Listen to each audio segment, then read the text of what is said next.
He saw his dead nephew's phone inside his wife's drawer. That phone was buried with the boy months ago. So how did it end up here? Devastated and shaking, he slowly reached for it, unaware that this single discovery would uncover a secret far more dangerous than death. Because what he found next was not just betrayal, it was the beginning of a nightmare. Now, let me take you back to where it all started. Chief K was not just a wealthy man. He was a man people respected wherever he went. A man who had spent more than 30 years working in oil fields across Nigeria and foreign countries, traveling from one project to another, building wealth, building reputation, building a life that many people admired. Yet despite all his success, there was one silent problem living inside his heart: loneliness. Deep loneliness that started 10 years earlier when his beloved wife died after a brief illness. Her death left a wound that never truly healed. Since that day, Chief K buried himself in work and focused only on raising his two sons, who are now studying in the United States. They called him often, they checked on him often, and every time they spoke, they heard the same thing in his voice: silence, emptiness. A man living in a big house with no companion. One evening, during a video call, his eldest son spoke gently. "Daddy, you have mourned Mom for so long. You deserve happiness again." Chief K sighed deeply. "I am fine," he replied. But the sons insisted again and again. "You need someone beside you, someone to talk to, someone to grow old with." The pressure continued for months until one quiet night, Chief K sat alone in his living room, staring at the empty walls, and whispered softly, "Maybe they are right." And that single decision opened the door to a story that would later break his heart. Not long after that, Chief K began visiting a restaurant near his office during lunch breaks, a calm place where he could sit quietly and eat after long hours of work. And that was where he first noticed her. Rejoice, tall, elegant, confident, with a warm smile and gentle voice that made customers feel comfortable. She greeted him politely every time he entered. "Good afternoon, sir." She remembered how he liked his food, how he liked his drink, how he liked his table arranged. Slowly, their conversations became longer, then friendlier, then personal. Soon they exchanged phone numbers, phone calls turned into visits, visits turned into companionship. Rejoice began coming to his house frequently, cooking for him, laughing with him, filling the empty rooms with life again. Chief K felt alive again. He felt warmth again. He felt happiness again. And within months, he proposed to her. And without hesitation, Rejoice accepted. Their wedding was beautiful. Music played, guests danced, friends congratulated them, family members smiled. Everything looked perfect. But there was one person missing from that celebration: Emmanuel, Chief K's nephew, who was out of town on business at the time and only heard the news later, promising to visit immediately after returning. A few weeks later, Emmanuel arrived at the house carrying a gift, excited to meet the new wife his uncle had been talking about. He walked into the living room and called out, "Uncle!" Chief K came out smiling broadly and embraced him warmly. "My boy, welcome back." Then he turned proudly toward the staircase. "Come and meet my wife." Footsteps echoed softly as Rejoice walked down slowly. The moment she saw Emmanuel, she paused, her eyes fixed on him. Young, handsome, strong, confident. She studied him carefully, and inside her mind a quiet admiration formed. Wow, this young guy is so handsome. And at the same moment, Emmanuel looked at her too. His gaze lingered slightly longer than necessary. There was something seductive in the way their eyes met, just for a brief second. Then they shook hands politely, smiling normally, talking normally, eating together, laughing together. Everything appeared harmless.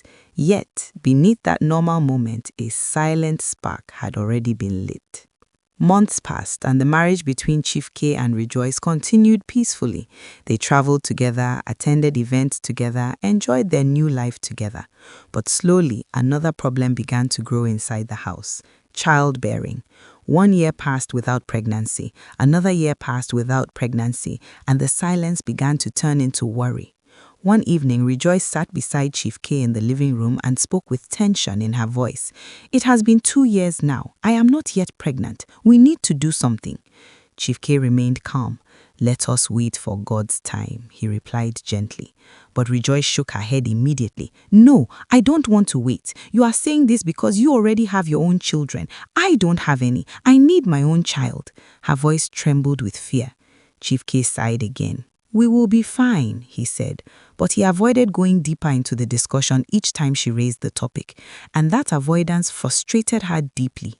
One night after another heated conversation about pregnancy, Rejoice walked into her bedroom, sat on the edge of the bed, staring at the wall in silence, her mind racing, her heart pounding. Then suddenly, a thought entered her mind.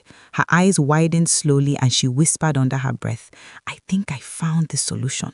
I think Emmanuel is the solution to my problem right now. I think Emmanuel will give me the child I have been looking for all these years." And from that moment, a dangerous plan began to grow inside her heart. Not long after that, Rejoice began paying closer attention to Emmanuel. The first time she approached him in the living room, she smiled warmly and sat beside him. "You look very strong," she said softly. Emmanuel felt uncomfortable immediately. "This is not right," he replied firmly. "You are my uncle's wife." He stood up and left the room quickly. The second time she met him in the kitchen, she complimented him again. "You are a very handsome man." Emmanuel shook his head. "Please stop," he said, and walked away again.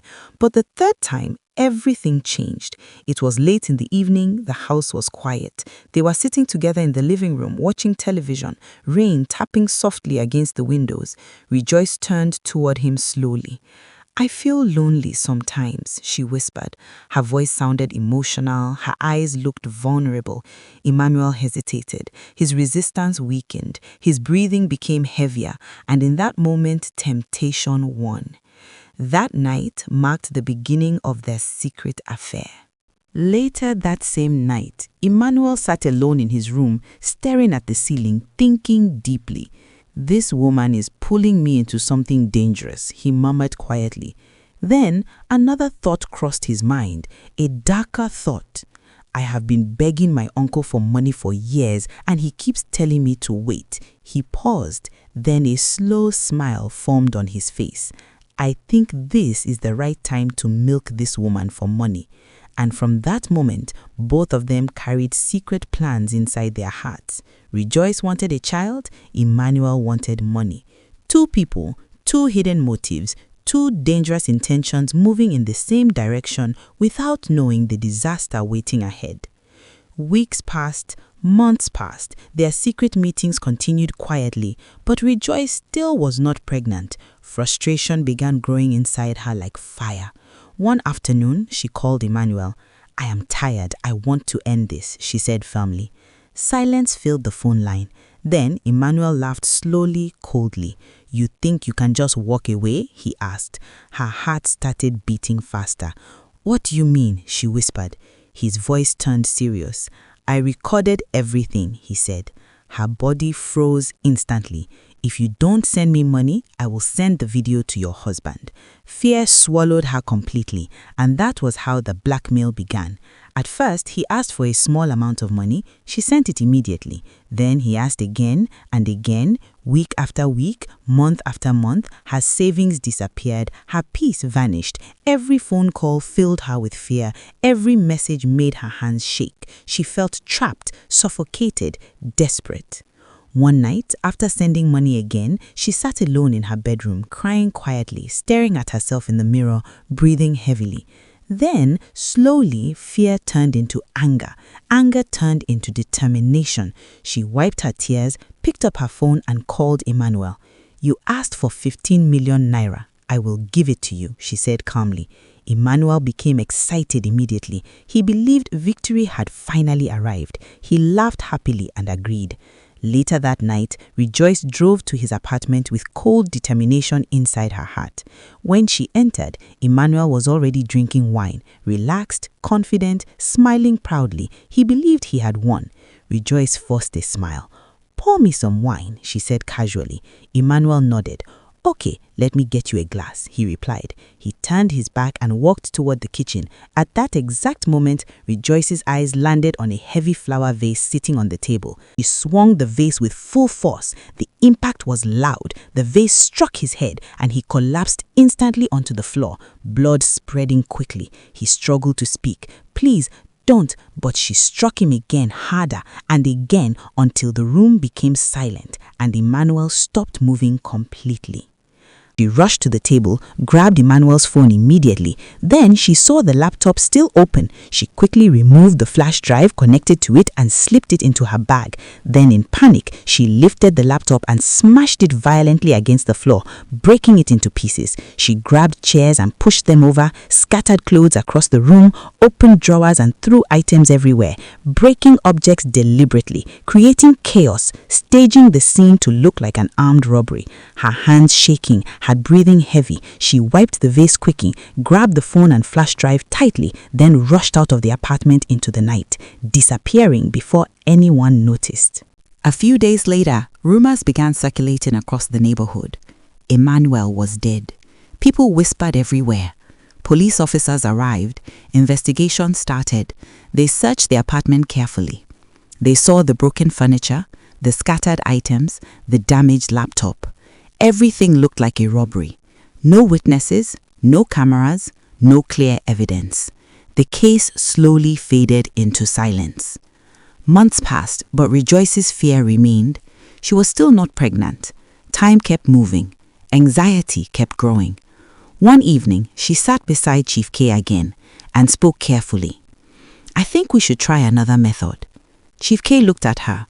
"What method?" he asked. She took a deep breath. "Surrogacy," she replied.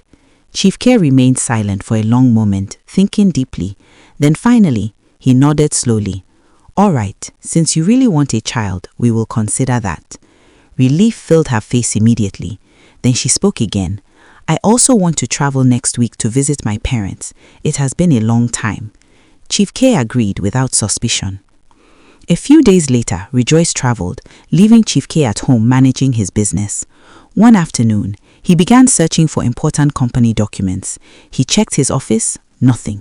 He checked the living room, nothing. Frustration grew inside him. Finally, he walked into the bedroom and opened Rejoice's wardrobe, searching carefully through clothes and drawers. Then suddenly, his hand froze. His eyes widened slowly. Inside the wardrobe, he saw a phone. He picked it up slowly, his heart pounding harder. "Is this not Emmanuel's phone?" he whispered. Confusion filled his mind. Then he noticed something else, a small flash drive hidden beside it. His hands began shaking. "What is Emmanuel's phone and flash drive doing in my wife's wardrobe?" Fear crept into his chest.